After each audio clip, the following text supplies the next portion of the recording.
Bapak saudara-saudara, dirgahayu negeriku, dirgahayu bangsaku. Firman Tuhan hari ini Yohanes pasal 8 ayat 30 sampai 36. Setelah Yesus mengatakan semuanya itu, banyak orang percaya kepadanya.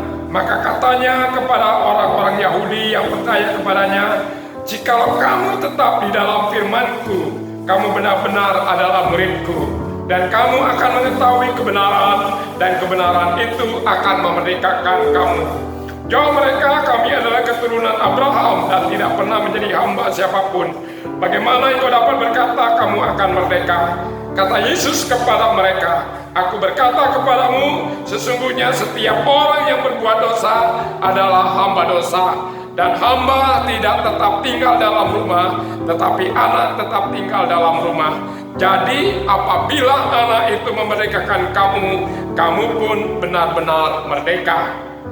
Jadi apabila anak itu memerdekakan kamu, kamu pun benar-benar merdeka. Merdeka! Merdeka! Merdeka! Sekali merdeka, tetap merdeka. Oh saudara-saudara, kebenaran yang memerdekakan, Yesus yang memerdekakan aku. Dikatakan setelah Yesus mengatakan semuanya itu. Tentang apa? Tentang bahwa aku tidak menghukummu terhadap perempuan yang berdosa. Dan dia nyatakan aku adalah terang dunia, dan aku bukan dari dunia ini. Maka banyak orang percaya kepadanya. Tetapi Yesus katakan, tidak cukup kamu hanya percaya, tetapi kamu harus tinggal di dalam firman-Ku, maka kamu akan benar-benar menjadi murid-Ku. Ya, mengetahui kebenaran, kebenaran itu memerdekakan kamu, kamu dimerdekakan oleh kebenaran, kemerdekaan dalam kebenaran, dan kebenaran dalam kemerdekaan, dan kamu hidup dalam kebenaran, dan kamu hidup dalam kemerdekaan, kamu bebas, dan kamu merdeka. Yesus sendiri adalah kebenaran yang memerdekakan kita. Ya, Yesus adalah sumber kebenaran. Dia adalah patokan kebenaran, dan dia adalah standar daripada kebenaran yang sempurna mengenai apa yang benar. Mengapa?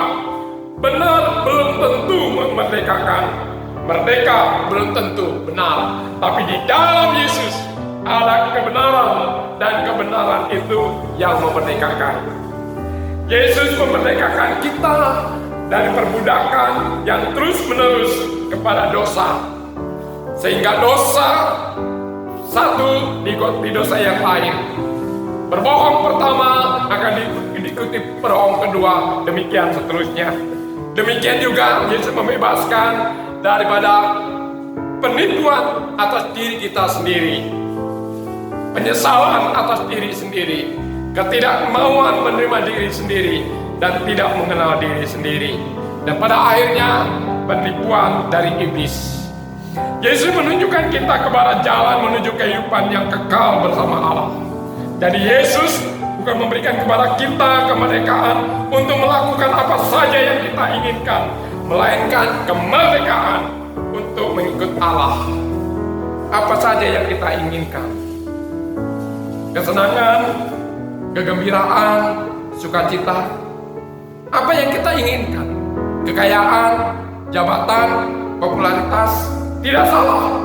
Tapi persoalannya, apakah tatkala kita memperoleh jabatan itu, tatkala kita memperoleh kekayaan itu, tatkala kita mempunyai popularitas itu, apakah itu dipakai untuk melayani Allah yang di dalamnya kita memuliakan Allah? Ketika kita berusaha melayani Allah, berusaha artinya semangat, setia, komitmen, siap bayar harga. Kebenaran sempurna dari Yesus Kristus memerdekakan kita untuk menjadi sebagaimana yang Allah kehendaki bagi kita. Yang Allah kehendaki bagi kita. Paulus katakan, yang aku kehendaki adalah mengenal Dia, mengenal kuasa dan kebangkitannya, persekutuan di dalam penderitaannya. Itulah kerinduan Paulus, bagaimana dirinya semakin hari semakin mengenal Allah. Itulah kerinduan Paulus, semakin hari semakin merasakan kuasa kebangkitan Kristus, dan pada akhirnya kerelaan dan kesediaan bertumbuh di dalam Kristus dan bersekutu di dalam penderitaannya. Di sini Paulus katakan bahwa status tidak menjamin, status tidak membebaskan antara hamba dengan anak. Mengapa? Hamba taat dan setia, tapi hamba tidak pernah menjadi ahli waris. Tapi anak adalah menjadi ahli waris. Itu sebabnya anak harus lebih setia. Memang dosa mempunyai cara untuk memperbudak kita.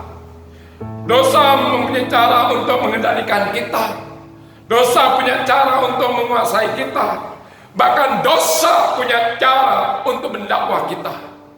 Bukankah sering kita terus-menerus didakwa, kamu itu tidak layak, kamu itu tidak pantas, kamu itu ya penuh dengan kelemahan, kekurangan, kamu itu tidak mengasihi sesama. Dosa mendakwa kita, ketidaklayaan kita. Dosa mendakwa kita atas kelemahan-kelemahan kita. Dan sering sekali kita terkungkung dalam hal itu, tidak mengalami kebebasan. Namun demikian Yesus bisa memerdekakan kita dari perbudakan yang menghalangi kita menjadi pribadi yang Allah maksudkan ketika menciptakan kita. Paulus di dalam Galatia pasal 5 ayat 13 membedakan antara kemerdekaan untuk berbuat dosa dengan kemerdekaan untuk melayani. Kemerdekaan untuk kebebasan berbuat dosa sama sekali bukan kemerdekaan, karena dosa menjadikan saudara dan saya diperbudak oleh iblis, diperbudak oleh manusia, bahkan diperbudak oleh diri sendiri. Maksudnya tabiat dosa dalam diri kita sering sekali mewarnai bahkan menguasai kehidupan kita. Sebaliknya, orang Kristen tidak boleh menjadikan hamba dosa karena mereka merdeka untuk berbuat benar dan untuk memuliakan Allah melalui pelayanan penuh kasih kepada sesama.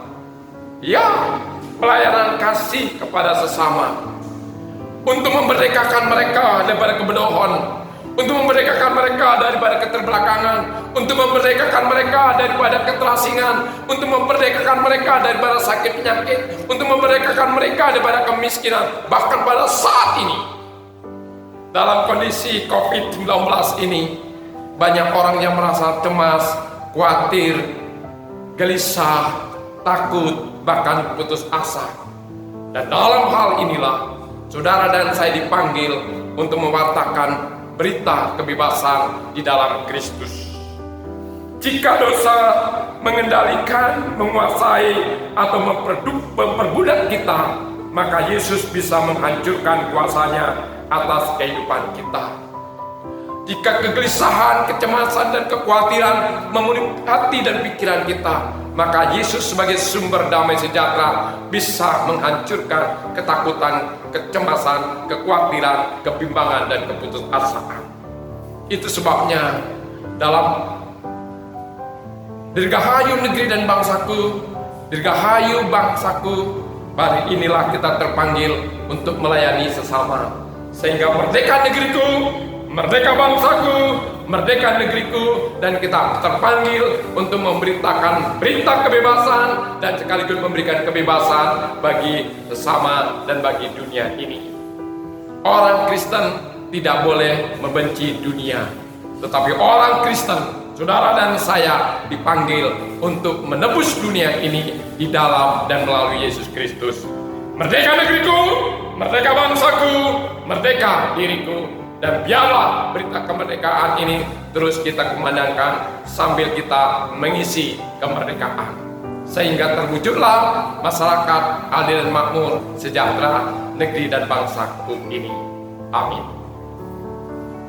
Tuhan, terima kasih untuk firman-Mu hari ini. Merdeka negeriku, merdeka bangsaku, merdeka diriku. Di dalam Kristus biarlah aku juga memberitakan kemerdekaan, bahwa dosa sudah tidak berkuasa, maut telah ditaklukkan di dalam Kristus.